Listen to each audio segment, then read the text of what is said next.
BP ఎక్కువగా ఉంటే heart attack కానీ హార్ట్ ఫెయిల్యూర్ కానీ వస్తుందా? ఇది కామన్గా అడుగుతూ ఉంటారు. బ్లడ్ ప్రెషర్ ఎప్పుడైనా కూడా ఐడియలీ మనం చెప్పేది మెయింటైన్ ఇట్ లెస్ దెన్ 130/85. 130/85 కన్నా తక్కువ ఉంటే మనం మందులు కానీ ఏం వాడాల్సిన అవసరం లేదు.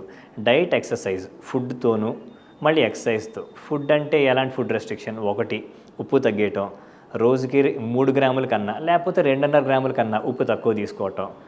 ఫుడ్స్ రిచ్ ఇన్ పొటాషియం, అంటే పొటాషియం ఎక్కువ దేనిలో ఉంటే అది, రైట్ ఫ్రమ్ వాటర్ మెలన్ నుంచి టొమాటో దాకా ఎనీ పొటాషియం రిచ్ ఫుడ్ ఎక్కువ తీసుకుంటూ ఉండాలి. అది కాకుండా డైలీ ఎక్సర్సైజ్, వాకింగ్, రోజుకి 45 మినిట్స్ అన్నా నడుస్తూ ఉండాలి, అట్లీస్ట్ 5 days a week. ఈ 3 చేయాలి. బీపీ కనుక మనకి 130/85 కన్నా తక్కువ, అంటే బిట్వీన్ 120/80 to 130/85 ఆ మధ్యలో జోన్లో ఉంటే ఈ జాగ్రత్తలు తీసుకోవాలి. అలా కాదు 130/85 కన్నా పెరిగింది కంటిన్యూస్గా ఒక 2 రీడింగ్స్ అంటే కనుక మెడిసిన్ స్టార్ట్ చేసుకుంటాం. ఎప్పుడైతే కనుక మనకు అలా పెరిగి బీపీ పైన అంటే 120 ఉండాల్సింది 180 ఉండి కింద ఉండాల్సిన 80 అనేది 110 దాటితే కనుక దాన్ని హైపర్టెన్సివ్ అర్జెన్సీ అంటాం. హైపర్టెన్సివ్ అర్జెన్సీ ఉండి ఇంకాస్త ప్రొలాంగ్ టైం ఉంటే హైపర్టెన్సివ్ ఎమర్జెన్సీ, అంటే దాని ఎఫెక్ట్ గుండె మీద కూడా పడిద్ది. సో బీపీ ఎప్పుడైనా రఫ్లీ 180, 110, 180, 120 దాటితే గుండె మీద కూడా ఎఫెక్ట్ పడిద్ది.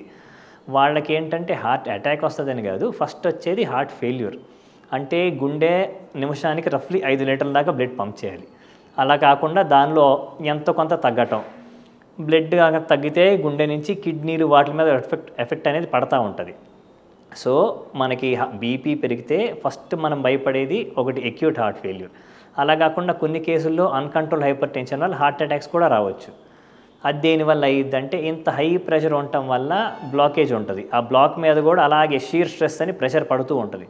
ప్రెషర్ పడి ఆ తర్వాత ఆ బ్లాక్ లేకపోతే ప్లాక్ అనేది ఓపెన్ అయిపోయి మొత్తం 100% మూసుకుపోయే అవకాశం ఉంటుంది వెజల్ అనేది.